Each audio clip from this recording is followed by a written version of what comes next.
Welcome back students. I hope you are doing fine. आज हम exercise की तरफ जाएंगे।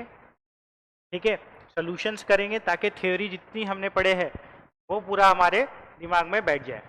ठीक है, तो सेट्स की एक्सरसाइज 1.1 देखते हैं हम और इसको सॉल्व करते हैं। तो एक्सरसाइज 1.1 जैसे कि तुम देख रहे हो हमारे महाराष्ट्र टेक्स्ट बुक की एक्सरसाइज है। Exercise 1.1 describe the following sets in roster form. पहला क्वेश्चन वो बोल रहा है describe the following sets in roster form. ये जो सेट्स दिए हुए है उसने इसे हमें रोस्टर फॉर्म में लिखना है। ओके, अब इसे जब हमें रोस्टर फॉर्म में लिखना है तो क्या करेंगे, हम पहला क्वेश्चन उठाते हैं और देखते हैं। फर्स्ट क्वेश्चन क्या है, describe the following sets in roster form, और ये फर्स्ट क्वेश्चन दिया है इसका, तो एक एक क्वेश्चन करके हम करेंगे। ठीक है, तो फर्स्ट क्वेश्चन क्या दिया है हमको, x is such that x is a letter of the word marriage. x is such that x is the letter of the word marriage. ये काय में दिया है, ये दिया है हमें सेट बिल्डर फॉर्म में। सेट बिल्डर फॉर्म में क्या करते हम, कोई प्रॉपर्टी लिखते, कोई प्रॉपर्टी लिखते सेट की, जिससे कि पता चल जाता हमें कि क्या सेट में एलिमेंट्स आने वाले। पूरे के पूरे एलिमेंट लिस्ट नहीं करते, लेकिन रोस्टर फॉर्म में क्या करना पड़ता है हमको, पूरे के पूरे एलिमेंट्स लिस्ट करना पड़ता है। तो ठीक है, फर्स्ट क्वेश्चन। अब जैसे कि देख रहे हैं फर्स्ट का अगर हमने सोल्यूशन करें, फर्स्ट का फर्स्ट। ओके, तो ये सेट जो दिया है हमें, x is such that x is a letter of the word marriage. ठीक है,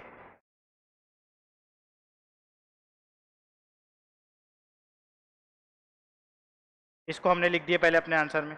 अब इसे हमें रोस्टर फॉर्म में लिखना है, तो लेट अपन लिख देंगे, late the given set B denoted by capital Z ले लेता हूं, कैपिटल Z।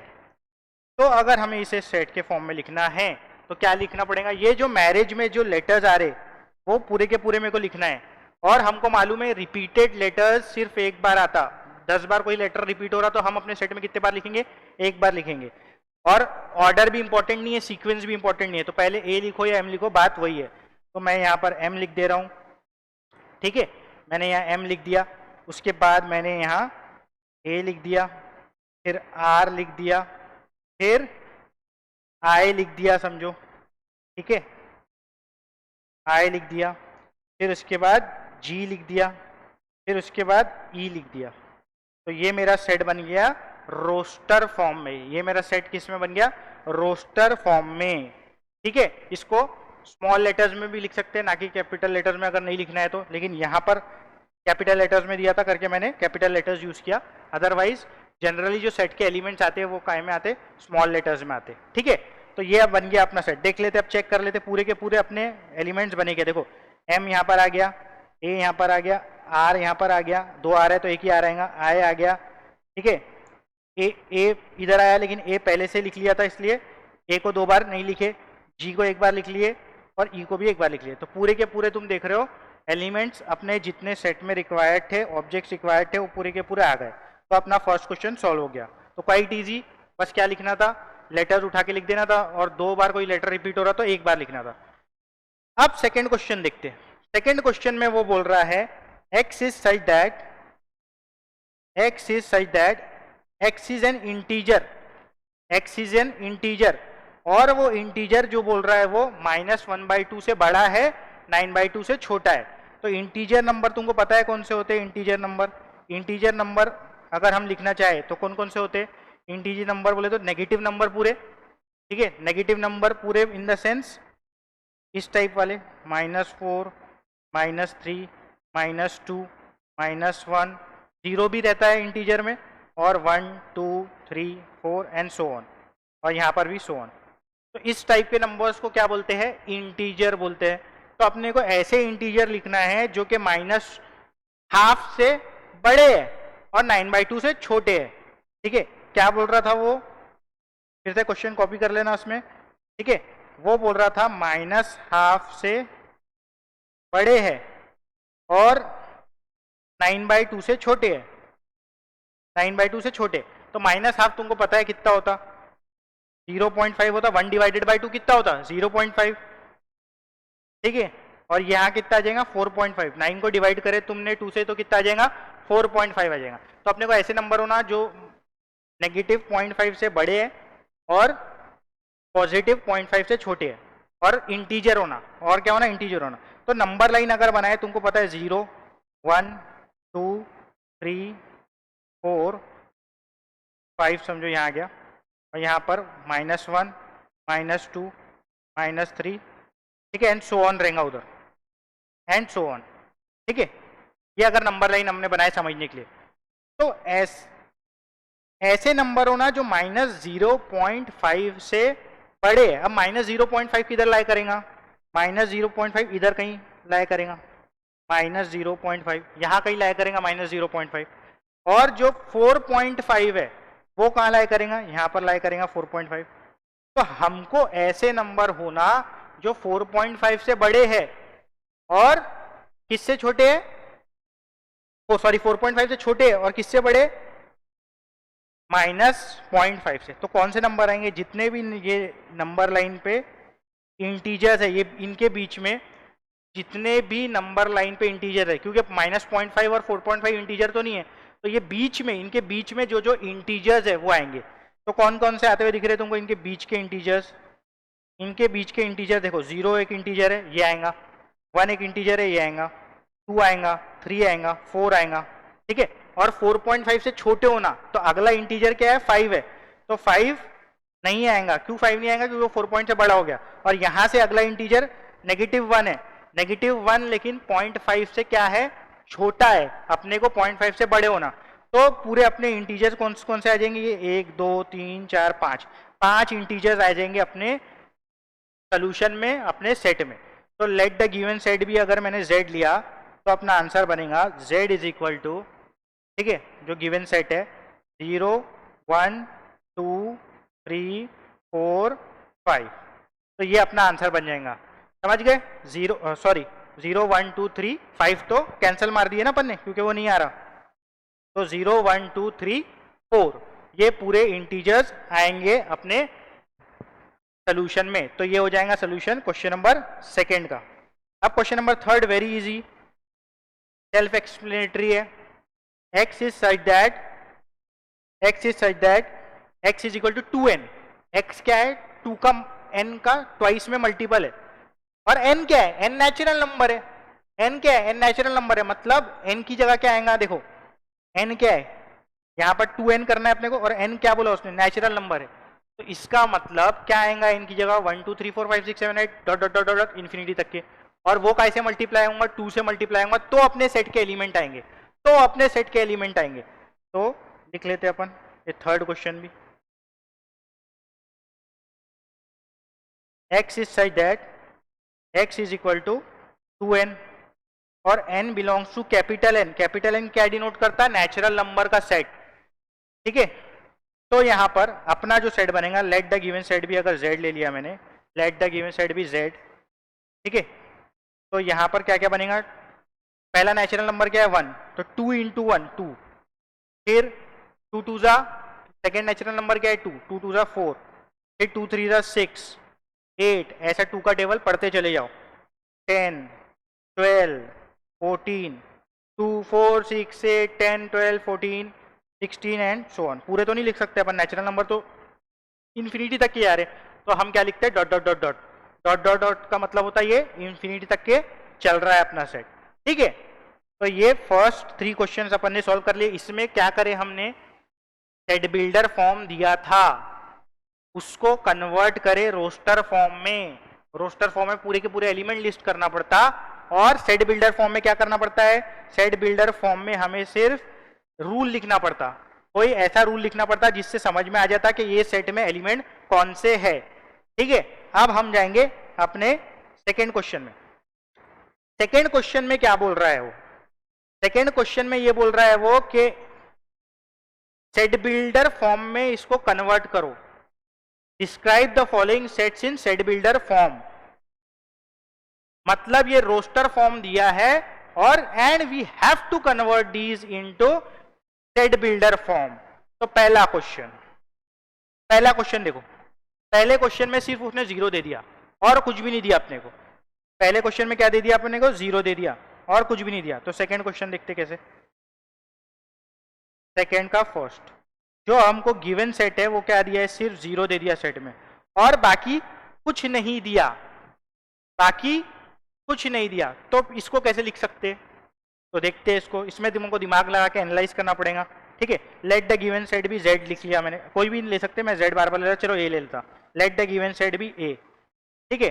कैसे लिखते हैं अपन? x is such that, x मतलब x इज सच दैट, फिर x को डिफाइन करेंगे कि क्या है। तो यहां पर 0 लाना है मेरे को, तो 0 क्या है? होल नंबर है, इतनी बात पक्की है। 0 क्या है? होल नंबर है। होल नंबर का सेट क्या होता है? होल नंबर पढ़े होंगे ना तुमने, होल नंबर पढ़े होंगे प्रीवियस क्लासेस में। तो होल नंबर का अगर सेट लिखते तो क्या लिखते हैं? 0 1 2 3 4 डॉट डॉट डॉट इन्फिनिटी तक के, ठीक है। तो यहां पर तुम देखो 0 चाहिए, सिर्फ 0 चाहिए मेरे को, बाकी आगे का पूरा जो इन्फिनिटी तक के जा रहा है वो कुछ भी नहीं चाहिए। This I don't want, this I don't want, मेरे को सिर्फ 0 होना।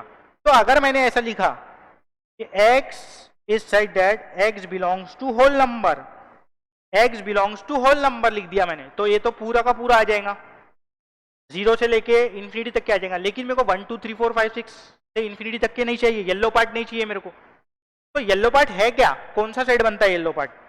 तुमको पता है ये जो येलो पार्ट है यहां से लेके इन्फिनिटी तक के, this is set of what? Natural number. 1 2 3 4 5 6 7 8 9 10 से इन्फिनिटी तक के ये कौन सा सेट है? This is set of natural number. तो हम कैसे लिखेंगे इसको? हम ऐसा कर देंगे भाई ये सेट ऑफ नेचुरल नंबर नहीं चाहिए मेरे को, सिर्फ 0 चाहिए, तो x belongs to whole number लिखेंगे और आगे लिख देंगे कि भाई x बिलोंग्स टू की सिंबल है ये एप्सिलॉन, बताया था ये एप्सिलॉन का की सिंबल है, बिलोंग्स टू, इसको कैसे पढ़ते हैं? बिलोंग्स टू, ठीक है, या इज एन एलिमेंट ऑफ, या इज एन एलिमेंट ऑफ। तो x belong to whole number लेंगे और नेचुरल नंबर नहीं होना, तो x does not belong to natural number. इस तरीके से ये सेट को डिफाइन करेंगे, इस तरीके से ये सेट को डिफाइन करेंगे। तो अब ये सेट कोई पढ़ेगा, देखेगा x belongs to whole number, उसके दिमाग में आएगा 0 से लेके इन्फिनिटी, लेकिन आगे पढ़ेगा x does not belong to natural number. अच्छा 1 2 3 4 5 6 7 8 इन्फिनिटी तक के नहीं चाहिए, तो सिर्फ क्या चाहिए? 0 चाहिए। तो ये अपना सेट यहाँ पर डिफाइन हो जाएगा, ये सेट अपना डिफाइन हो जाएगा जिसमें कि सिर्फ 0 आएगा। I hope this is clear. Second example पे जाते हैं। तो सेकेंड एग्जाम्पल में देखो, सेकेंड एग्जाम्पल में 0 आ रहा है और क्या क्या आ रहा है? 1 2 3 आ रहा है, 0 आ रहा है और क्या आ रहा है? 1 2 3 आ रहा है, और नेगेटिव 1 2 3 भी आ रहा। 0 आ रहा और क्या आ रहा?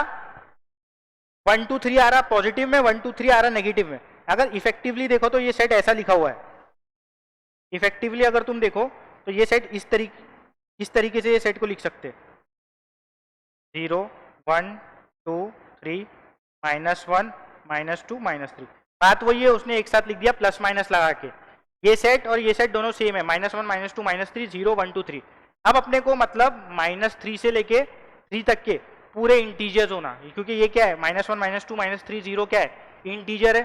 -1 -2 -3 क्या है? इंटीजर्स है, ठीक है। 0 भी इंटीजर है, 1 2 3 भी इंटीजर है। तो इसका मतलब मेरे को यहाँ पर इंटीजर्स चाहिए, और कैसे इंटीजर्स चाहिए? 4 से बड़े, नेगेटिव 4 से बड़े और पॉजिटिव 5 से छोटे। क्योंकि अगर इसको नंबर लाइन पे समझो, मैंने रिप्रेजेंट कर दिया, ठीक है, यहाँ नंबर लाइन आ गई समझो, ठीक है। तो यहाँ पर -4 आएगा इंटीजर और यहाँ पर 4 आएगा इंटीजर। मेरे को -4 से बड़े नंबर होना और 4 से छोटे नंबर होना इंटीजर फॉर्म में। ये इंटीजर है ना, तो मैं इसको ऐसे लिख दूंगा, ठीक है। ये सेट को मैं लिख दूंगा सेकेंड सेट। आई होप समझ गया हूँ। अगर ये set late the given set भी ये लिख दिया मैंने, और इसको मैं समझाने के लिए वैसे ही लिख रहा हूँ जैसे मैंने ऊपर लिखा था, -4 -3 -2 -1 0 1 2 3 4। ये सब इंटीजर्स है, अच्छे से नोटिस करो तुम, ये सब क्या है? इंटीजर्स है। तो मैं क्या करूंगा? इंटीजर्स है ना भाई, तो उसको in the form of integers लिखूंगा। इन द फॉर्म ऑफ क्या लिखूंगा? इंटीजर्स लिखूंगा। तो a will be equal to, in अब हम लिख रहे हैं रोस्टर फॉर्म में, x is such that, x किसको बिलोंग करते? इंटीजर्स को बिलोंग करते। इंटीजर्स को i से भी रिप्रेजेंट करते, z से भी रिप्रेजेंट करते।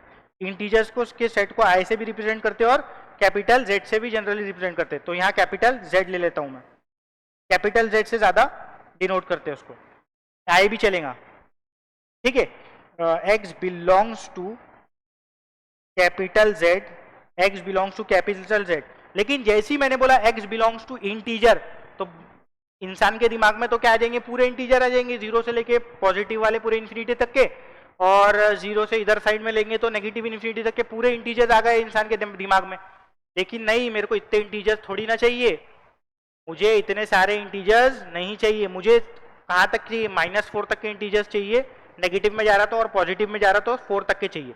तो ठीक है ना भाई, -5 -4 से छोटा है कि बड़ा है नंबर लाइन में, -4 -5 से बड़ा है। तो क्या लिखेंगे हम, इसको ऐसी कंडीशन में लिखना पड़ेगा ताकि हम समझ जाए। तो इसको देखो कैसे लिखेंगे, एक्स इज, ऐसा करके लिख देते, मतलब एक्स की वैल्यू देखो, जहां मगरमच्छ का मुंह खुलता वो वहां बड़ा पढ़ते, ठीक है। तो एक्स इज ग्रेटर देन इसको पढ़ते, और यहां पढ़ेंगे तो एक्स इज लेस देन पढ़ेंगे। आई होप ये पता होगा। तो एक्स किससे बड़ा होना, मेरे को अगला इंटीजर कौन सा रहता, -5, तो एक्स बड़ा होना -5 से, और एक्स छोटा कैसे होना, 4 से बड़ा इंटीजर क्या रहता, +5।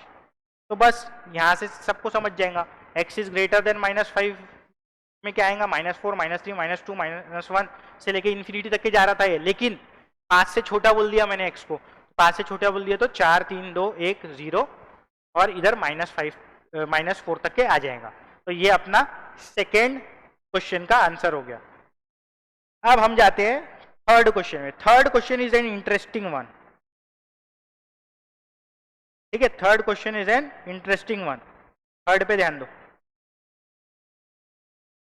देखो थर्ड क्वेश्चन क्या बोल रहा हूं, ऊपर में देखो, थर्ड क्वेश्चन के ऊपर में देखो, ये सेट के फॉर्म में लिखना है अपने को, ये लिस्ट फॉर्म में लिखा है, रोस्टर फॉर्म में लिखना है। ऊपर ध्यान दो, ऊपर मैंने सिर्फ ऊपर का अभी हाईलाइट किया, ऊपर में क्या आ रहा है, 1 2 3 4 5 6 7, ये क्या है, नेचुरल नंबर है ना, 1 2 3 4 5 6 7 नेचुरल नंबर है, 7 तक के नेचुरल नंबर दिख रहा है ऊपर। चलो भाई ये तो दिख गया, नीचे में क्या है, नीचे में क्या दिख रहा, नीचे में, अब थोड़ा नीचे गौर करो, थोड़ा सा नीचे गौर करो, क्या है नीचे, अगर तुम नीचे देखो तो तुमको 2 5 10 17 26 37 50 दिख रहा। अरे यार ये इसको कैसे लिखे अब हम, क्योंकि यहाँ पर तो क्या आ गया, 2 से लेके 5, फिर 10 आ गया, फिर 17 आ गया, ये तो अलग ही नंबर दिख रहे। थोड़ा सा एनालाइज करो कैसे आ सकता है, थोड़ा सा एनालाइज करो, अगर तुम एक एक टर्म को एनालाइज करो you will get from where the denominator is coming from. देखो पहले हम ये 1/2 को एनालाइज अगर करें, ये 1/2 को अगर मैंने एनालाइज किया, अगर मैंने 1/2 को एनालाइज किया पहले टर्म को, तो देखो पहला 1 तो कैसे आ रहा, समझ गया नेचुरल नंबर है। ये डिनोमिनेटर कैसे आ रहा, देखो डिनोमिनेटर में क्या है, 2 है, डिनोमिनेटर में क्या है, 2 है। तो ये जो न्यूमरेटर है, न्यूमरेटर इसको अगर मैंने स्क्वायर किया, 1 को अगर स्क्वायर किया और उसमें +1 ऐड किया, वही मतलब न्यूमरेटर का स्क्वायर किया और +1 ऐड किया, न्यूमरेटर का स्क्वायर किया और +1 ऐड किया, तो कितना आ गया, 2 आ गया। तो यहाँ पर देखो डिनोमिनेटर में 2 है, मतलब क्या हो रहा है यहाँ, ऐसा हो सकता है, पहले टर्म को लेके डायरेक्टली नहीं तुम बोल सकते ऐसा हो रहा करके, सेकंड टर्म थर्ड टर्म भी चेक करना पड़ेगा आगे भी। तो न्यूमरेटर का अगर स्क्वायर किया, 1 का स्क्वायर +1 किया तो 2 आ गया। तो भाई ये लॉजिक हो सकता है कि यहाँ न्यूमरेटर का स्क्वायर हो रहा है और इसमें +1 हो रहा। अब नेक्स्ट टर्म को देखूंगा मैं, नेक्स्ट टर्म है 2/5, तो ये 5 कैसे आया होगा, ठीक है देख लेते, न्यूमरेटर का स्क्वायर किया अगेन, 2 का स्क्वायर किया 4 आता है, +1 किया, अरे मिल गया 5, यहां पर 5 भी मिल गया। तीसरा देखो, तीसरा टर्म न्यूमरेटर क्या है, 3, 3 का स्क्वायर करो 9, 9 + 1 करो 10, मिल जा रहा। मतलब हो रहा क्या है यहाँ, न्यूमरेटर स्क्वायर +1 चल रहा है फॉर्मूला। ये देखो 4 का स्क्वायर 16, 16 + 1 17, 5 का स्क्वायर 25, 25 + 1 26, 6 का स्क्वायर 36 + 1 डिनोमिनेटर 37, 7 का स्क्वायर 49 + 1 50 डिनोमिनेटर।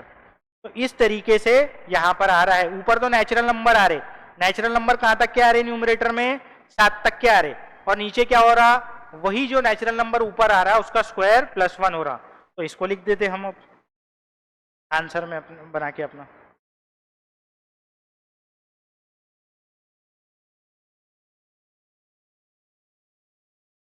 ठीक है, third question, let the given set B A कर लिया। ठीक है, तो क्या दिया है 1 के बाद 2 आया है, फिर उसके बाद 2 दिया है, नीचे में क्या आया 5 आया है, फिर क्या दिया 3 और नीचे में 10 आया, फिर क्या दिया ऊपर 4, नीचे में 16 + 1 17 आया होगा, फिर 5 का स्क्वायर 25, यहाँ 26 आया होगा, 7 का स्क्वायर 49, सॉरी 6 बच गया, 6 छोड़ गया मैं, यही आया होगा ना, अभी तो हमने कंफर्म किए थे। 6 का तो स्क्वायर 36 37 और 7 का स्क्वायर 49 50। ठीक है, यही सब आया होगा इसमें, है ना। तो अब हमको इसको रोस्टर फॉर्म में लिखना है, तो रोस्टर फॉर्म में कैसे लिखेंगे? रोस्टर फॉर्म में ये ए सेट आ गया, क्या करेंगे मैंने बोला था x इज सच दैट, पहले तो वही लेते हैं हम, x is such that x is equal to, अब क्या करना पड़ेगा x इज इक्वल टू, क्योंकि डायरेक्टली x को तुम एक्सप्लेन नहीं कर पाओगे कि x ये है, x नेचुरल नंबर है, पूरे लिख दो नेचुरल नंबर, ऐसा नहीं है। अब इसको कोई फॉर्मूले के टर्म में लिखना पड़ेगा, जो फॉर्मूला हमने पढ़े, x is equal to n, n stands for what, natural number लेंगे, n को क्या डिफाइन करेंगे हम, स्मॉल n को बोल देंगे कि ये नेचुरल नंबर है, n की जगह कोई दूसरा लेटर भी लिख सकते थे यहाँ। ठीक है, और डिनोमिनेटर कैसे आ रहा, वही n का स्क्वायर कर रहे प्लस 1 कर रहे, और ये जो n है वो क्या है, natural number, capital N natural number है। अच्छा, अब सॉल्व हो गया क्या ये, देखो मैंने x is equal to n square plus 1 कर दिया, नेचुरल नंबर का स्क्वायर प्लस 1 आ रहा था नीचे, सब लिख दिया, नेचुरल नंबर भी लिख दिया। तो अगर मैंने यहाँ ब्रैकेट क्लोज मार दिया तो ये सॉल्व हो गया क्या, ये सॉल्व हो गया क्या, नहीं सॉल्व हुआ, ये जो तुमने लिखे इसमें इनफिनाइट सेट बन जाएगा वो, ये लेकिन अपना सेट कहाँ तक के जा रहा, सिर्फ 7 तक के जा रहा, अपना सेट कहाँ तक के जा रहा, सिर्फ 7 तक के जा रहा है। ये तुमने जो लिखे नेचुरल नंबर को बिलोंग कर रहा है, तो पूरे नेचुरल नंबर लेगा वो, फिर अपने सेट में 8 9 10 11 12 और उनका स्क्वायर प्लस 1 सब आएगा, लेकिन हमको वो नहीं चाहिए, हमको सिर्फ 7 तक के नेचुरल नंबर चाहिए। तो हम यहाँ लिख सकते कि n जो है, n नेचुरल नंबर है ना अपना, जो 1 2 3 4 हो रहा, n की वैल्यू जो है वो किससे छोटी होना चाहिए, 8 से छोटी होना चाहिए, n should be less than 8, n should be less than 8, क्योंकि नेचुरल नंबर अगला क्या रहता, 8 रहता, 8 से छोटा नेचुरल नंबर क्या रहेगा, 7 ही आएगा। इसको ऐसा भी लिख सकते थे, n is less than equal to 7, इसका ये मतलब होता 7 और 7 से छोटा, तो उसमें 7 भी आ जाता और 7 से पूरे नंबर भी आ जाते, तो ये भी सही है, ये भी सही है, जिसको जो अच्छा लगे वो लिख सकता, जिसको जो अच्छा लगे वो लिख सकता। ठीक है, दोनों बता दिया मैंने क्या लिख सकता। ऐसी तुम जो ये चेंजेस है यहाँ पर भी हो सकते थे, यहाँ पर तुम x -5 से बड़ा इंटीजर क्या है, -4 है, और 5 से छोटा इंटीजर क्या है, 4 है, तो x is less then -5, sorry x is greater then -5, x is less then -5 लिखे। इसकी जगह देखो एक और चीज ये लिख सकते थे तुम, x is less than equal to 4, मतलब 4 और उससे छोटे नंबर पूरे चलेंगे, और x is greater than equal to -4, मतलब -4 नीचे में जो डंडी है ना वो इक्वल टू पढ़ते हैं उसको, मतलब -4 भी चलेगा और उससे बड़े नंबर भी चलेंगे, और यहाँ पढ़ेंगे तो क्या बोलेंगे, 4 भी चलेगा और 4 से छोटे भी इंटीजर चलेंगे। तो इस तरीके से दोनों तरीके होते हैं लिखने के, अपनी मर्जी से तुम लिख सकते हैं। ठीक है, तो यहाँ पर हमारा फर्स्ट और सेकेंड क्वेश्चन खत्म हुआ। फर्स्ट क्वेश्चन में हमने रोस्टर फॉर्म में लिखे, सेट बिल्डर फॉर्म में दिया हुआ था, तो सेट बिल्डर से रोस्टर में कन्वर्जन हुआ। सेकेंड में सेट बिल्डर फॉर्म में दिया था उसको, सॉरी सेकेंड में हमको लिस्ट फॉर्म में दिया हुआ था पूरे लिस्टेड एलिमेंट्स, उसको हमने सेट बिल्डर फॉर्म में कन्वर्ट करे, और यहाँ पर सेट बिल्डर फॉर्म में दिया हुआ था रोस्टर फॉर्म में कन्वर्ट करे। ठीक है, now moving on to the third question. Third question में देखो क्या दिया है, ए बी सी करके 3 सेट दिए, और हमें फाइंड आउट करने बोला है A union B union C, A intersection B intersection C. अब तुमको यूनियन पता होना क्या होता, थियोरेटिकल क्लास में हमने देखे यूनियन क्या होता। ठीक है, तो वो तो देखेंगे, लेकिन पहले ये सेट क्या दिया हुआ है वो देखते। पहला सेट ए क्या दिया हुआ है, x is such that 6x² plus x minus 15 is equal to 0। तो एक तरीके से ये रोस्टर फॉर्म दिया हुआ है कि x की वैल्यू क्या है और x की एग्जैक्ट वैल्यू क्या है वो तब पता चलेगा हमें कि जब हम इसको लिखेंगे, क्वाड्रेटिक इक्वेशन को सॉल्व करके जो आंसर आएगा तो हम लिखेंगे, तो वो हमारा लिस्ट फॉर्म हो जाएगा। ठीक है, तो हमें क्या करना है, ये ए सेट में सोल्यूशन ए सेट जो दिया हुआ है तुम्हारा, क्या दिया हुआ है, x is such that 6x² plus x minus 15 is equal to 0। अब ये जो है 6x² plus x minus 15 is equal to 0, ये क्वाड्रेटिक इक्वेशन है, छोटी क्लास में पढ़ के आए तुम लोग। ये क्वाड्रेटिक इक्वेशन को हमें सॉल्व करना है, तब हमें जो x की वैल्यू मिलेगी वो हमारा लिस्ट फॉर्म होगा, उसको सेट में डाल देंगे। ठीक है, तो इसको सॉल्व करने के लिए हमें देखते हैं, इसको तुमको तो सॉल्व करना आता ही होगा स्प्लिटिंग द मिडिल टर्म से। तो 15 6 ये 15 और ये 6 मल्टीप्लाई करा जाएगा तो जो रिजल्ट आएगा वो कितना आएगा, 90 आएगा। मतलब मल्टीप्लीकेशन में जो स्प्लिट कर रहे मिडिल टर्म से कितना आना चाहिए, 90 आना चाहिए। और एडिशन जो है वो कितना आना चाहिए, x है, x बोले तो 1x है, 1 आना चाहिए।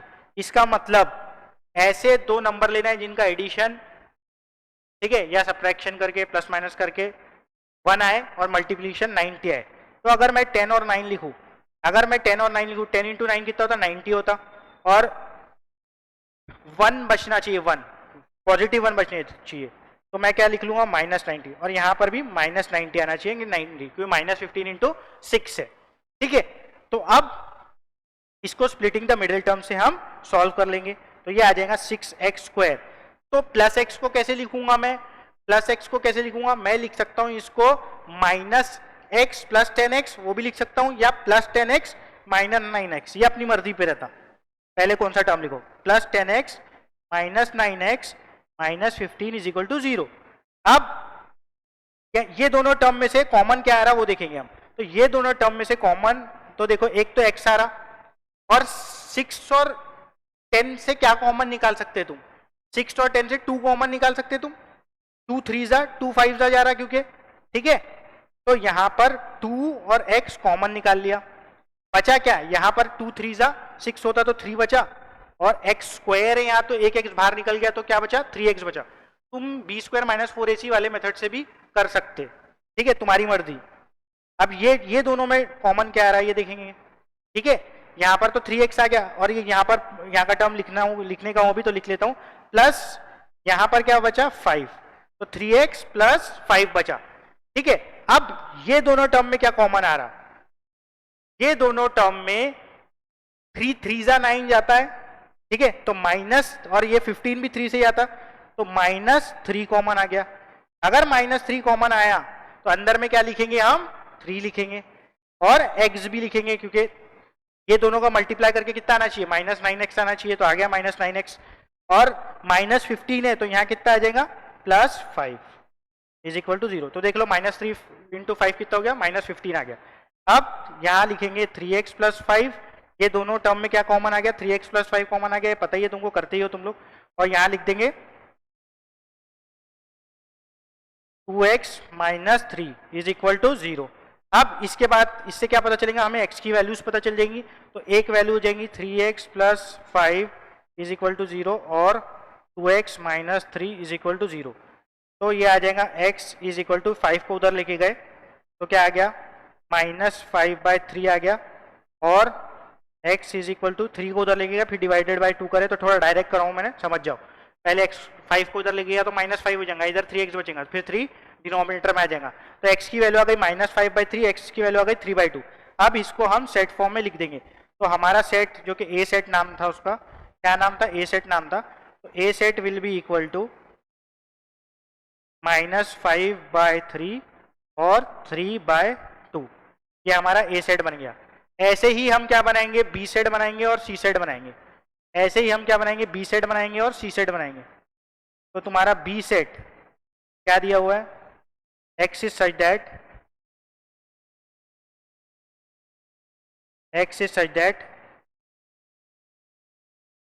2x² minus 5x plus 3 is equal to 0।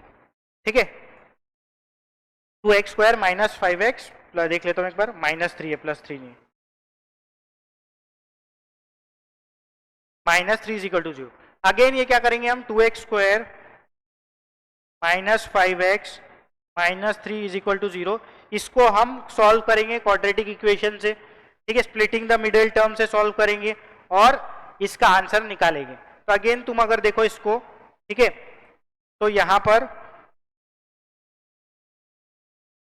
Splitting the middle term से अगर करें, मल्टीप्लीकेशन -6 आना चाहिए और एडिशन या सब्ट्रैक्शन करके कितना आना चाहिए, -5 आना चाहिए, -5 आना चाहिए, ठीक है। तो कौन से टर्म्स हो सकते हैं, कौन से टर्म्स हो सकते हैं, -5 आना चाहिए और मल्टीप्लीकेशन -6 आना चाहिए। तो अगर मैंने यहाँ 6 लिखा और +1 लिखा, तो -6 + 1 -5 आ गया और -6 × 1 -6 भी आ गया। तो इस तरीके से अब ये सॉल्व होगा। तो यहाँ आ जाएगा 2x²। अब ये मिडिल टर्म को स्प्लिट किया मैंने, ये मिडिल टर्म को स्प्लिट किया तो क्या आ जाएगा, -6 लिख सकता हूँ एक तो मैं यहाँ पर, या 1 लिख सकता हूँ, तुम्हारी मर्जी। तो मैं यहाँ +1 लिख दे रहा, +1 बोले तो x, फिर -6x, फिर -3 इज इक्वल टू 0। अब कॉमन x कॉमन है और यहाँ क्या बचा, 2x + 1 बचा। यहाँ पर कॉमन क्या है, यहाँ पर देखो -3 कॉमन है, क्या कॉमन है, -3, तो यहाँ क्या बचा, 2x बचा और यहाँ +1 बचा इज इक्वल टू 0। तो ये आ गया 2x + 1 और यहाँ पर आ गया x -3 is equal to 0।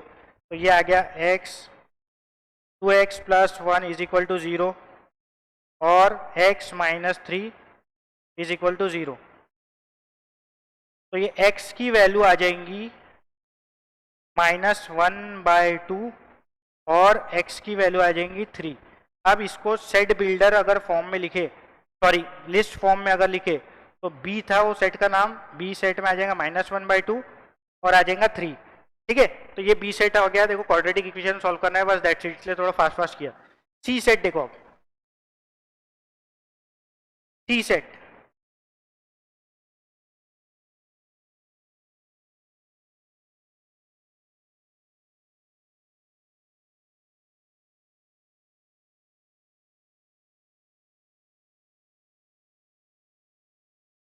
c set है 2x² - x -3, ठीक है।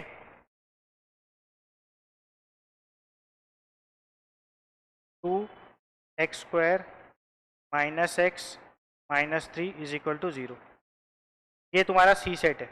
2x² - x -3 is equal to 0, ठीक है। ये तुम्हारा क्या है, c सेट है।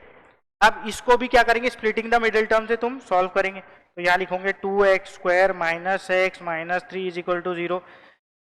क्या आएगा यहाँ पर, मल्टीप्लीकेशन आना चाहिए -6 -1 एडिशन करके आना चाहिए। तो -6 मल्टीप्लीकेशन आना चाहिए और एडिशन करके कितना आना चाहिए, एडिशन सब्ट्रैक्शन करके -1 आना चाहिए। तो 3 2 अगर करे 3 2 6 आता, लेकिन भी ये जो टर्म है नेगेटिव आना चाहिए, जैसे कि यहाँ पर लिखा हूँ, ऐड और सब्ट्रैक्ट करके नेगेटिव आना चाहिए। तो -3 इधर दे दिया, तो -3 + 2 क्या हो जाएगा, -1 आ जाएगा, -x आ जाएगा और -3 × 2 -6 भी आ जाएगा। तो बस फिर इसको सॉल्व करें।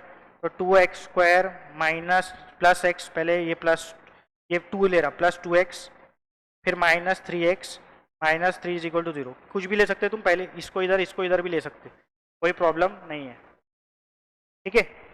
इसके बाद 2x कॉमन आ गया, यहाँ पर आ गया 1, सॉरी x, यहाँ पर आ गया x, यहाँ पर आ गया 1, फिर -3 कॉमन निकाले यहाँ पर, तो यहाँ पर आ गया x पॉजिटिव में और यहाँ पर भी पॉजिटिव में 1 आ गया इज इक्वल टू 0।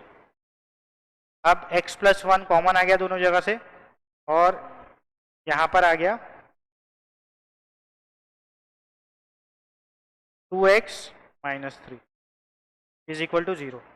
तो आंसर क्या आया, ये इस क्वाड्रेटिक इक्वेशन का x इज इक्वल टू -1 और देखो 2x - 3 इज इक्वल टू 0, मतलब x + 1 इज इक्वल टू 0 डालने वाला था यहाँ, लेकिन डायरेक्ट लिख दिया मैंने। तो x ये देख सकते हो तुम, x +1 इज इक्वल टू 0, ऐसा लिख सकते हैं।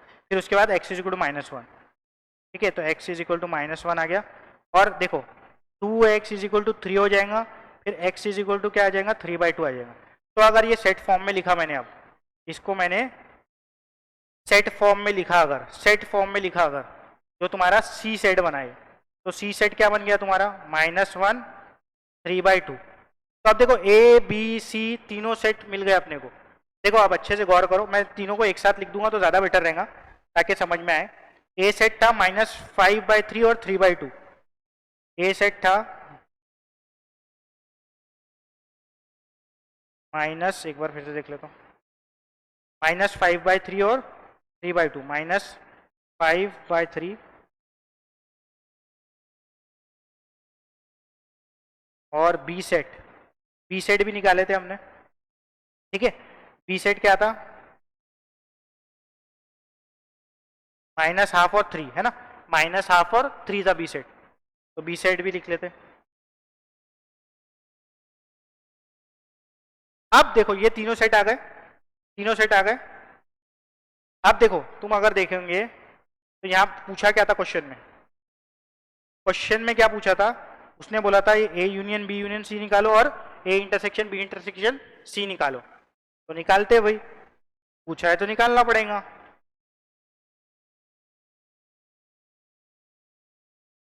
तो देखो A union B union C क्या होता है, what is A union B union C. तो हमने देखा था A union B union C का मतलब होता है ए के भी एलिमेंट लिखो, बी के भी एलिमेंट लिखो, सी के भी एलिमेंट लिखो और कॉमन वाले एक बार लिखो। तो ठीक है, लिस्ट कर देते एलिमेंट अपन, -1 3/2, क्योंकि ए के भी लिखना ही है ना, सॉरी सी के लिखा पहले मैंने, यहाँ पर सी दिख रहा था मेरे को तो सी के लिखा मैंने। तुम ए से भी स्टार्ट कर सकते, कोई दिक्कत की बात नहीं है, काय से भी स्टार्ट करो, बात वही है। एक बात याद रखो, A union B union C is always equal to B C union B union A, A union B is equal to B union A intersection B is equal to B intersection A. आपस में interchange कर सकते, बात वही होती। जैसे 3+2 is equal to 5 होता, वैसे ही 2+3 भी इज इक्वल टू 5 होता ना, वैसे ही ये ऑपरेशन है, ठीक है। तो ये -1 3/2 लिख दिया, फिर -5/3 नहीं आया था तो वो भी लिख देता हूँ, -5/3, फिर 3/2 अगेन, पर 3/2 यहाँ लिख चुका हूँ मैंने, यहाँ 3/2 ऑलरेडी लिख चुका हूँ, तो 3/2 मैं दूसरी बार नहीं लिखूंगा सेट में, क्योंकि एक ही बार लिखते और यूनियन भी जब लेते एक ही बार लिखते, तो 3/2 नहीं लिखा। अब -½ नहीं आया था अभी तक के, तो -½ लिख दिया। अब आखिरी में क्या 3, तो 3 भी लिख दूंगा क्योंकि 3 अभी तक के नहीं आया। तो ये मेरा A union B union C बन गया, -½ 3/2 -5/3 -½ और 3। अब इसको तुम सीक्वेंस में भी लिख सकते, तुम्हारी मर्जी है, बुक में हो सकता है इसको सीक्वेंस में दिया हो, ये सीक्वेंस बोले तो नंबर लाइन के हिसाब से दिया हो, उसने हो सकता है ऐसा दिया हो, -1 यहाँ पर लिख दिया हो, उसके बाद -5/3 लिख दिया हो, जरूरी नहीं है, लेकिन ये सेट में ऑर्डर इंपॉर्टेंट नहीं रहता, सीक्वेंस इंपॉर्टेंट नहीं रहती, तो ये भी आंसर सेम है, बस पूरे एलिमेंट्स जो आंसर में वो एलिमेंट्स यहाँ पर भी आना चाहिए, ठीक है। I hope this is clear, या ए वाले पहले लिखाऊंगा, बी वाले बाद में लिखाऊंगा, सी वाले बाद में, बात वही है। अब A intersection B intersection C भी तो पूछा था, A intersection B intersection C, इसका क्या मतलब होता है A intersection B intersection C का, इसका ये मतलब होता है ऐसे एलिमेंट जो ए में भी है, बी में भी है, सी में भी है, ऐसे एलिमेंट जो कि कॉमन है ए में भी, बी में भी, सी में भी। तो देखते कौन से कॉमन है, -1 उठाया है क्या, -1 यहाँ है क्या, -1 नहीं है तो ये नहीं आएगा। -3/2 उठाया, सॉरी 3/2 है, -3/2 नहीं, 3/2 उठाया, तो ये 3/2 यहां पर भी दिख रहा, लेकिन यहां पर है क्या, यहां पर नहीं है।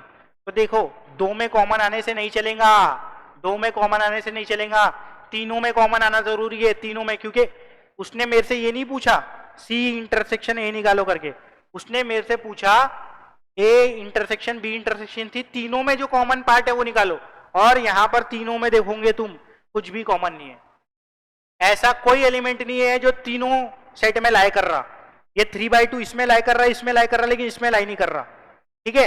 तो ऐसा कोई एलिमेंट नहीं है जो तीनों में लाई कर रहा, जो तीनों में लाई कर रहा है, इसलिए इंपॉर्टेंट है कि तीनों अपने से क्या पूछा था, तीनों के बारे में पूछा था ना, तीनों का इंटरसेक्शन बताओ। तो ऐसा कोई एलिमेंट हमें मिला नहीं जो तीनों में लाई कर रहा है, ठीक है। तीनों में ऐसा कोई एलिमेंट लाई नहीं कर रहा है, तो क्या होगा फिर, कुछ नहीं आता तो क्या आता, नल सेट आता, कुछ नहीं आता तो क्या आता, नल सेट आता, या इसको फाई भी लिख सकते, दोनों का एक ही बात है, फाई लिखो या नल सेट लिखो, दोनों एक ही चीज का नाम है, ठीक है। तो ये अपना थर्ड क्वेश्चन भी सॉल्व हो गया, ठीक है। अब फोर्थ क्वेश्चन में देखो क्या करना है, ये होमवर्क दे रहा हूं तुमको फिलहाल में। A B C are the sets of the letters in the word college, college, marriage, luggage, ये तीनों को तुम क्या करना, लिस्ट फॉर्म में लिख लेना, ये तीनों को रोस्टर फॉर्म में लिख लेना, तो रिपीटेड लेटर एक ही बार आएंगे, है ना, इस तरीके से लिख देना, मैरिज में भी लिख लेना, लगेज में भी लिख लेना। फिर क्या करना तुम, बी यूनियन सी निकालना। बी यूनियन सी कैसे निकलता, बी और सी के एलिमेंट पूरे एक साथ लिख दो और कॉमन को एक बार लिखो। फिर तुम क्या करना, ये दोनों को इक्वल प्रूफ करना है, ए माइनस बी यूनियन सी करना है। तो क्या करना, ए में देखना कौन से एलिमेंट है, ए ये कॉलेज वाला है, तो कॉलेज में देखना कौन से ऐसे एलिमेंट है जो बी यूनियन सी में भी आ रहे, तो उसको ए में से हटा देना, तो तुम्हारे को ये रिस्पेक्टिव लेफ्ट हैंड साइड मिल जाएगा। ऐसे ही काम क्या करना, ए माइनस बी में करना, ए और बी में देखना कॉमन कौन से है, तो कॉमन वाले में से हटा देना, तो ए माइनस बी निकल जाएगा। फिर ए माइनस सी में क्या करना, ए और सी में देखना कॉमन कौन से है, तो ए में से वो सी वाले कॉमन हटा देना, तो ए माइनस सी आएगा। फिर क्या देखना है, ये दोनों में इंटरसेक्शन, दोनों में कॉमन क्या आ रहा, ए माइनस बी और ए माइनस सी में कॉमन क्या आ रहा, तो ये दोनों इक्वल आने के लिए ये दोनों सेट बराबर आने चाहिए, तो आ जाएगा। तो अगर कुछ डाउट आया तो विल सी इन क्लास, ठीक है। ये होमवर्क है फिलहाल में। Okay, thank you very much. If you have any curies you can contact me.